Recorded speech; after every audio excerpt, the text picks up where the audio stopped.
all the indicators on my side are telling us we need to be aware that this market could fall another 5 or 6% in only a couple of days.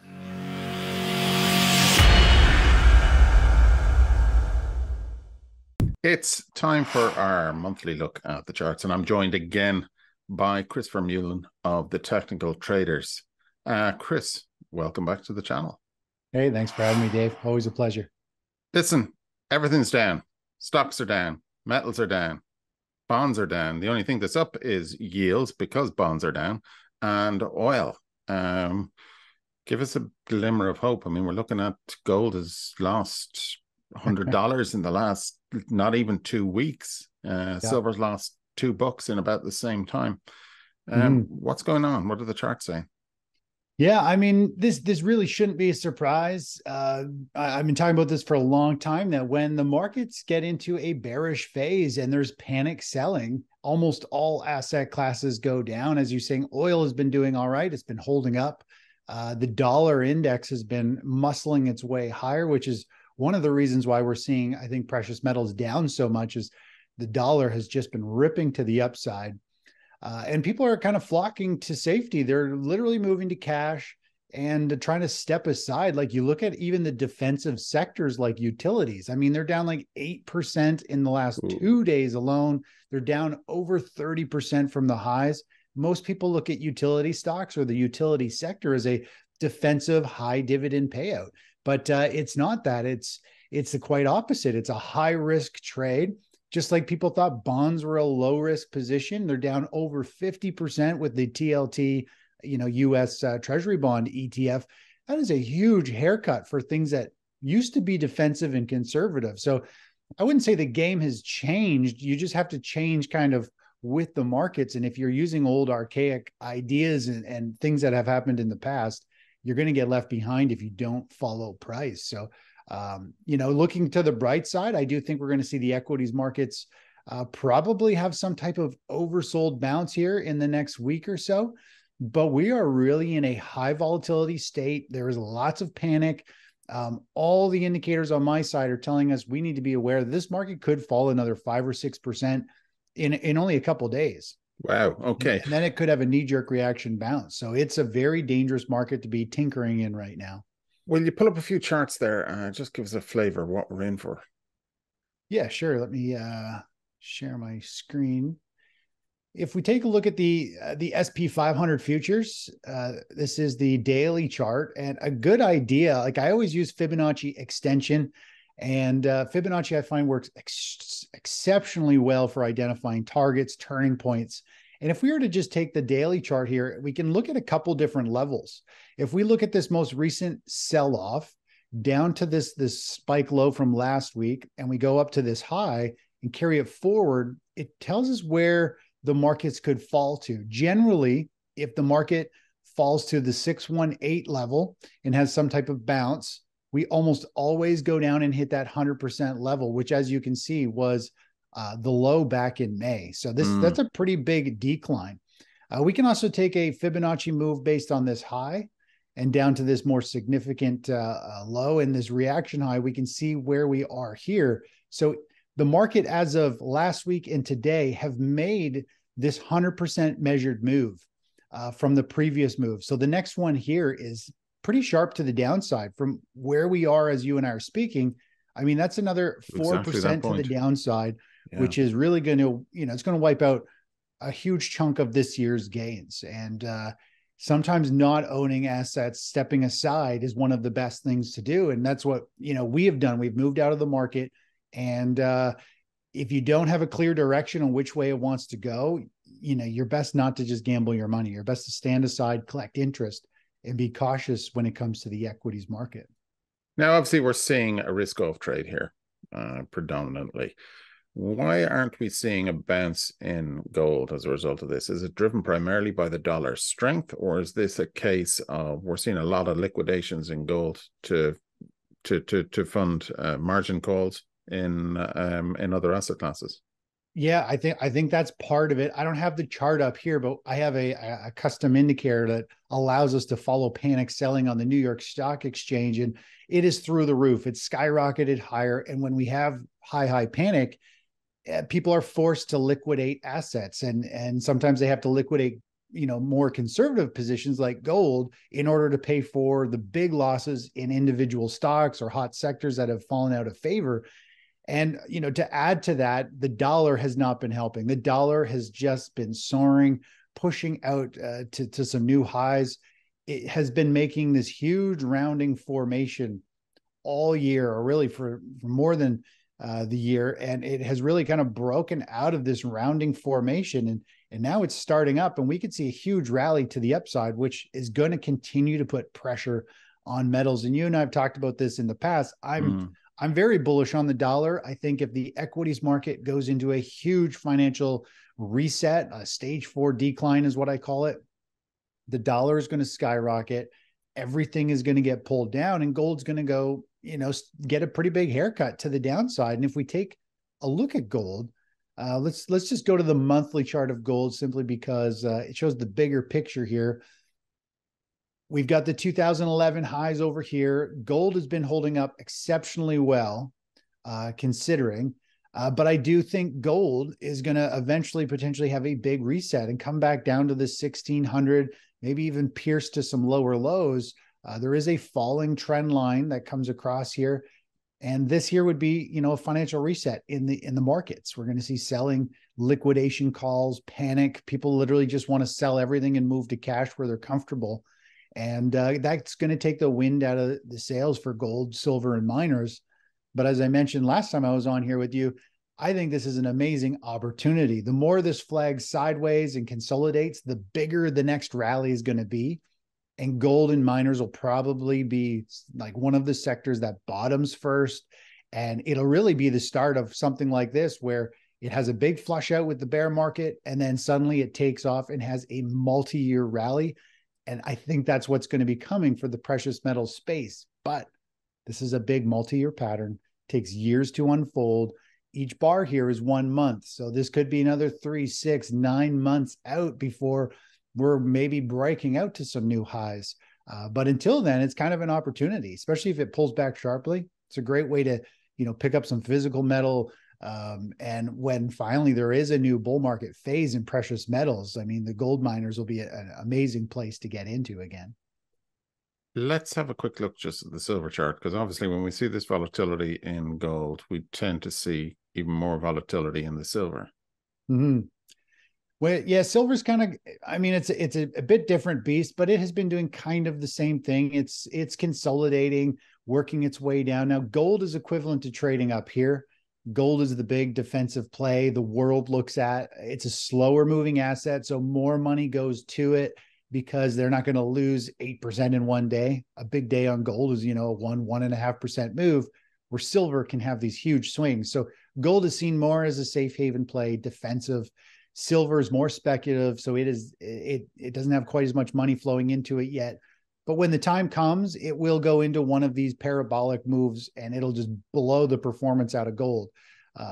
We could see this skyrocket higher and go beyond that, but it is going to be under pressure. I wouldn't be surprised if we see it back down to that $16 range before we start a new major bull market. And it's going to apply a lot of pressure to people. But in the grand scheme of things, again, this is just part of a basing of a new trend taking place. You have to let the downward work itself out before it can go up.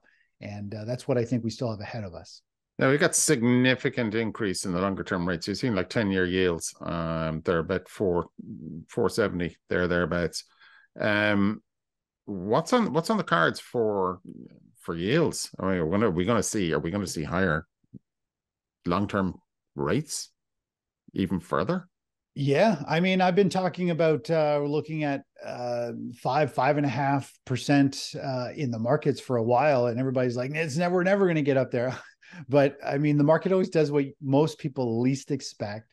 If we were to zoom in on this chart, we can use Fibonacci to get a couple of upside targets of where price just may be heading for rates.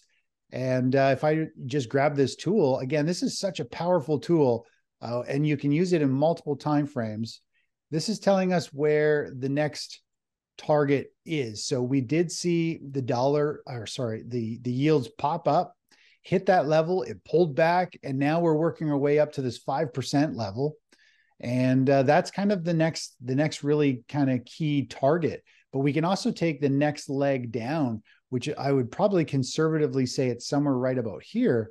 And we can draw another Fibonacci to this level, and you can see where those next levels are. We're almost at the 618, but the next level is about 5.8% to the upside, which that is going to definitely hurt investors. It's going to definitely put pressure on the stock market. If people can start to earn even higher rates without much risk, just parking money in the bank, that definitely takes the wind out of the sails for the stock market, because I think we're in this major topping phase, and the safe spot is going to be on the sidelines or profiting from falling markets over the next 6, 8, 12 months, I think. If you just zoom out on that chart for a second and give our viewers an idea of when we last saw rates at 5.86. So we're going back to we're going 2000, back, we're going back to the year 2000. So yeah. So if we see rates at 5.86, is which way you're showing them there, and I haven't seen rates like that since the year 2000, and we look at the growth in debt, both personal debt, but also the national debt since 2000. And we find that we've got rates of 5.8%. That has significant implications for the economy and for various different asset classes, doesn't it? I know we're talking here from a technical point of view, but from a fundamental point of view, if we're predicting that we could be hitting 5.86%, and if we look on your chart there at how quickly that has happened, that doesn't happen in a vacuum. That has unintended consequences, doesn't it? It does. And there's going to be a big delay because it's going to be on mortgages. People have to get renewed. So for example, I was speaking to a person last week, and he was talking about how his mortgage is coming up for renewal. And I'm here in Canada, and the average mortgage is 3 and 5 years. He's coming up for renewal in March. And he's like, we pay 1.9% right now, and the mortgage rate that he would get is about 6%. So his mortgage rate is going to like triple. And he's like, I don't even make that much per month to even pay my mortgage. Yeah. And so his house is up for sale.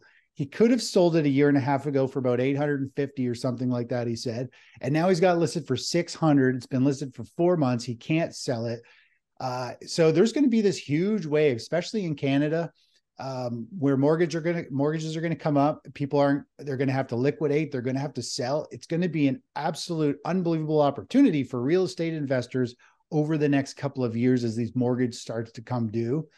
But yeah, it's going to wreak havoc on the markets. And I think in the US, starting this month, October, students have to now start paying their school debt, their debt loans, their education loans. And they say the average student has about $500 a month in debt to service. So, I don't know how much that is, but I know it's a huge market, and all that money now is going to stop flowing into whatever they're buying now.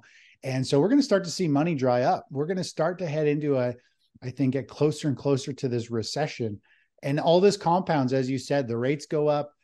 We go into a recession.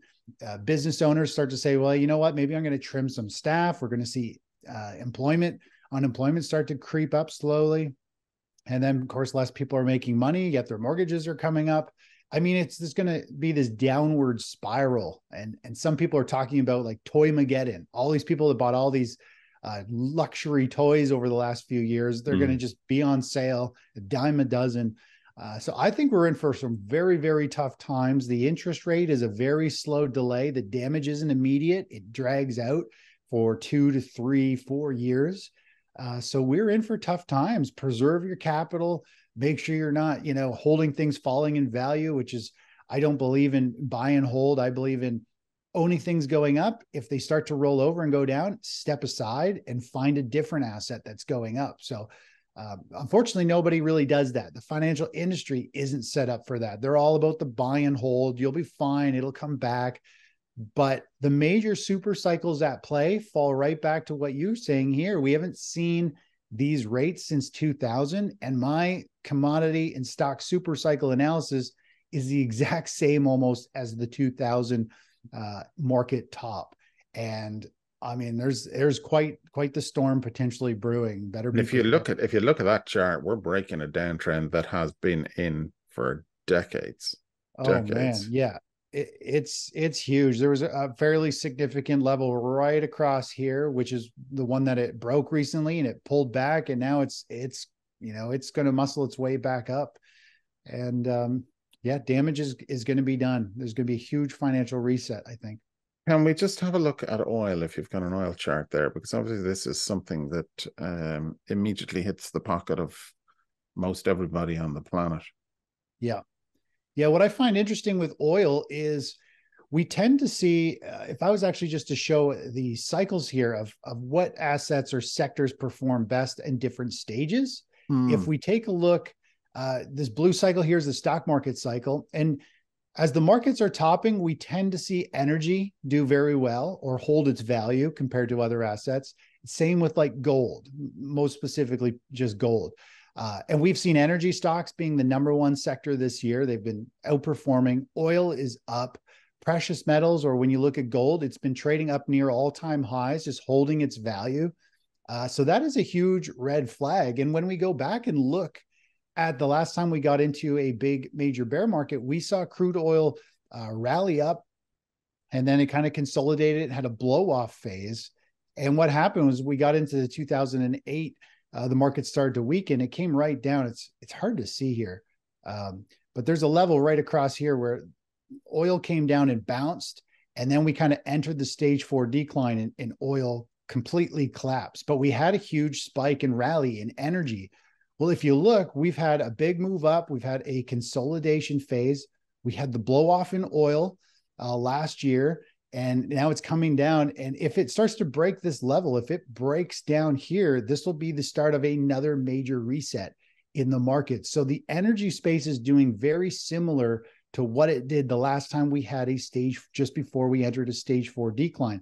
This one's dragged out a little bit longer, but the overall pattern is the same thing. We're seeing money flows, the Fed and everybody's really dragging things out, versus over here. This is what sparked the Fed and all the different quantitative easings. So things are now naturally dragged out a little longer because they just don't want the music to stop.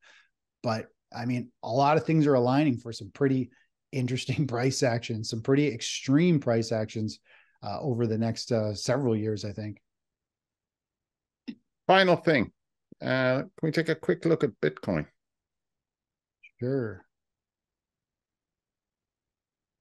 So again, this is the monthly chart that we've been looking at. Bitcoin, I mean, it's trying to build a base. It had a big breakdown through this level, and now it's kind of stuck under this level, but it has been putting out a bottom. It's now flagging, which you could argue here, this is a cup and handle pattern. You got the cup and handle. It can be a very strong pattern. And if it can get traction and it becomes a defensive safe haven play, I think there's huge potential to see it back up $45,000, $50,000. But at this point, it's still trying to figure out what to do. And in a lot of cases, when the stock market, we have panic selling in the market, we see Bitcoin fall in value. And if we take a look at the daily chart, you can see it is pretty volatile. I'm not a huge fan of Bitcoin in terms of investing capital or trading it. I'm not a fan of days, that have these giant 10 to 20% swings in a day or two. You look at these pops, these big pops that happen. When you zoom in on the intraday chart, it happens in like 1 or 2 minutes, blink of an eye. So I don't like things that just pop and move before you can get advantage of it, take advantage of it.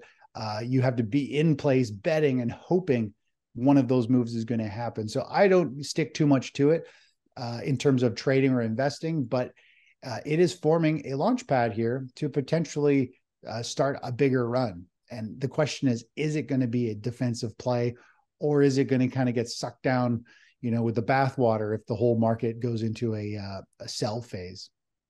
As ever, it's been fascinating having you on, Chris. Really appreciate it. The one thing that I'm taking away from this for our audience, particularly in precious metals, is we're seeing a bit of weakness. We could see a little bit more, but you still think that we're forming a base here for a sustained longer term move higher. So there's plenty of opportunities to be had, and now and in the months ahead as well. thetechnicaltraders.com is your website. I highly recommend anybody that is interested in this subject, interested in technical analysis or any of the instruments that we've been looking at today, to check out Chris's website and his service. Highly recommend it. But for now, Chris, thanks for joining us again on GoldCore TV, and we'll see you soon.